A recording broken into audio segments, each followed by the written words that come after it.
ఈరోజు వచ్చేసి డే 6 అండి.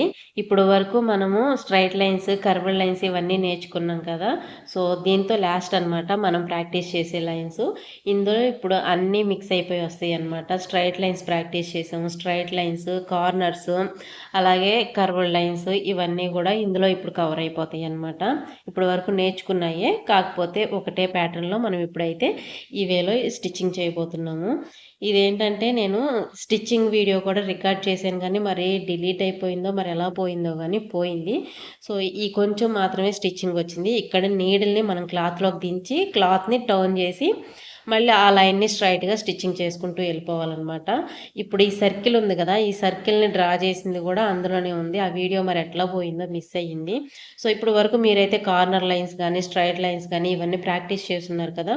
సో, అవన్నీ కలిపి ఒకటే వేలో అనమాట. ఒకటేమో స్క్వేర్ టైప్‌లో, ఒకటేమో సర్కిల్ టైప్‌లో ఇచ్చాను. ఇంకా మీరు స్టిచ్చింగ్ చేసుకుంటా వెళ్ళిపోవడమే అనమాట. ఇవన్నీ ఇప్పుడు వరకు ప్రాక్టీస్ చేసినయన్నీ మీరు నీట్‌గా గనక చేసుంటే ఇవి మీకు చాలా ఈజీగా ఉంటాయి. నేను ముందు వీడియోలో చెప్పినట్టుగానే నీడిల్‌కి ఎదురుంగా మనం డ్రా చేసిన లైన్ వచ్చేలాగా సెట్ చేసుకుని, మనం ఎక్కడన్నా క్లాత్‌ని టర్న్ చేయాలి అంటే గనక నీడిల్‌ని క్లాత్‌లోకి దించినాక మాత్రమే మనం క్లాత్‌ని టర్న్ చేయాలి. క్లాత్ మూవ్‌మెంట్ ఇస్తే మనకి స్టిచ్ ఎక్కడైతే ఆగిందో మళ్ళీ అక్కడి నుండే కంటిన్యూ అయ్యిద్ది. మనం స్టిచ్ చేసే ఆ స్టిచ్ లైన్ ఏదైతే ఉందో అది పక్కకి ఎక్కడికి తప్పిపోకోకుండా నీట్‌గా ఒకటే వేలో వచ్చిద్దనమాట. మీకేమైనా డౌట్లున్నా ముందు వీడియో చెక్